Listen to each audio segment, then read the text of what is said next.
વડોદરાની બરોડા ડેરીમાં નેતૃત્વ યથાવત, દિનુ મામા ફરી ચેરમેન અને જીબી સોલંકી વાઇસ ચેરમેન।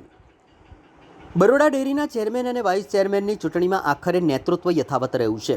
આજે ભારતીય જનતા પાર્ટી દ્વારા સત્તાવાર જાહેરાત કરવામાં આવતા દિનુ મામા ફરી એકવાર ચેરમેન તરીકે, જ્યારે જીબી સોલંકી વાઇસ ચેરમેન તરીકે પુનઃનિયુક્ત થયા છે। આ સાથે છેલ્લા કેટલાક સમયથી ચાલી રહેલી અટકળો અને રાજકીય ચર્ચાઓનો અંત આવ્યો છે।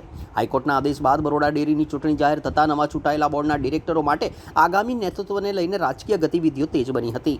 4 મહિનાના અંતે ચેરમેન અને વાઇસ ચેરમેનની ચૂંટણી જાહેર થતાં પહેલાં યોજાયેલી સેન્સ પ્રક્રિયામાં ભાજપના તમામ 13 ડિરેક્ટરોએ એક સુરે હાલના ચેરમેન અને વાઇસ ચેરમેનને ફરી તક આપવાની રજૂઆત કરી હતી। આ રજૂઆતને છોટાઉદેપુર જિલ્લાના આગેવાનોનું પણ સમર્થન મળ્યું હતું।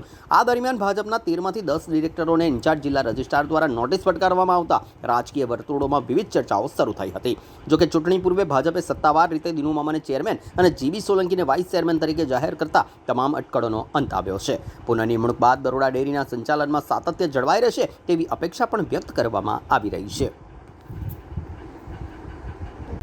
ફરી એક વખત રિપીટ થિયરી તો ફરી એક વખત અમારી પણ કામ કરવાની જે થિયરી છે એ અમે પણ રિપીટ કરીશું।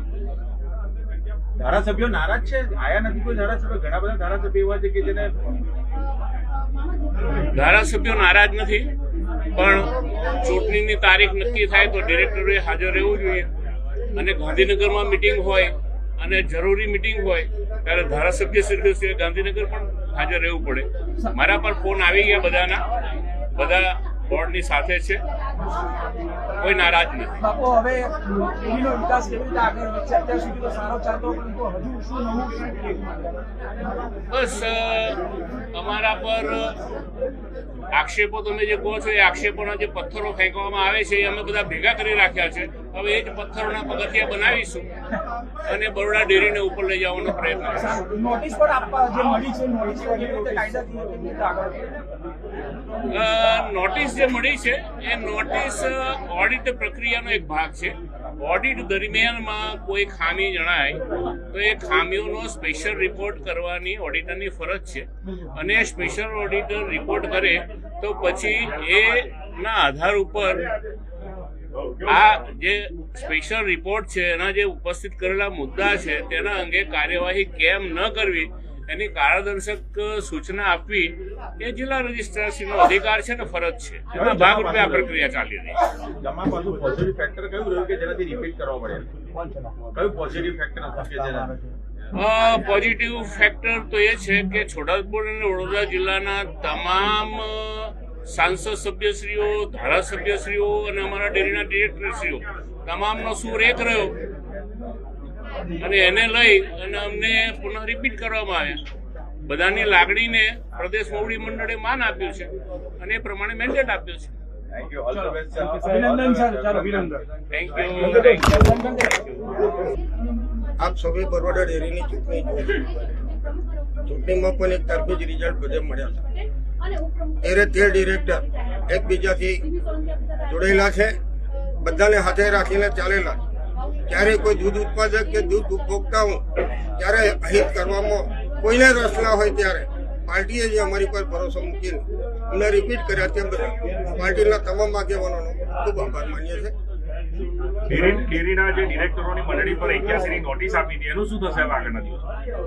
એ કાયદાની પ્રક્રિયા પ્રમાણે કાયદો જવાબ અપાયો છે, કાયદો કાયમ માટે જવાબ આપે છે। એ વહીવટની અંદર નોટિસ આપલેનો એક જે શિરસ્તો છે એને વધારે મજબૂત કરશું કે જેથી ફરી નોટિસ ન પડે। આજે તમારી વરણી થઈ છે પણ ધારાસભ્યો નથી દેખાયા, તો આગામી અઢી વર્ષ ફરી આ જ પ્રક્રિયા રહેશે, વિવાદોથી ઘેરાયેલી ડેરી? એવું કઈ અમે તો માનતા જ નથી અને દર વખતે ચૂંટણીમાં કઈ કોઈ ધારાસભ્યોની ઈચ્છા હોય તો આવે છે, બાકી આવે બધા એવું તો કઈ હોતું જ નહીં। પણ અમે બધા ભારતીય જનતા પાર્ટીના કાર્યકરોના આગેવાનો એ અમારી પર જે ભરોસો કરેલો તે ભરોસો મક્કમ રાખશું અને પાર્ટીને ક્યારેય અમારા કોમ વતી નીચું ના ગયેલું પડે એ રીતના કામ કરતા આવ્યા છે, એ પ્રમાણે કામ કરશું। હરી ઈચ્છા બળવાની। ચાલો, હવે ડેરીનો વિકાસ કેવી રીતે આગળ વધશે? આ તો નવું છે નહીં, 13 વર્ષથી ચલાવીએ છીએ। આજે મેં નીચે કેટલાક મિત્રોને આપણા મીડિયાને કીધું હતું કે પાર્ટીનો જેનો આદેશ આવશે, મેન્ડેટ આવશે, એને અમે સ્વીકારવાના છે. ત્યારે તે ડિરેક્ટરોએ આગેવાનો સામે એમની જે લાગણી હતી એ લાગણીને પાર્ટીએ માન આપ્યું છે. એ બદલ બધાનો આભાર માનું છું. તમારા બધાને આભાર માનું છું. ધક્કામુક્કી ના કરો, પડાપડી ના કરો અને હારા કોમ મેં બધા ભેગા રહી સાચાને મદદ કરો.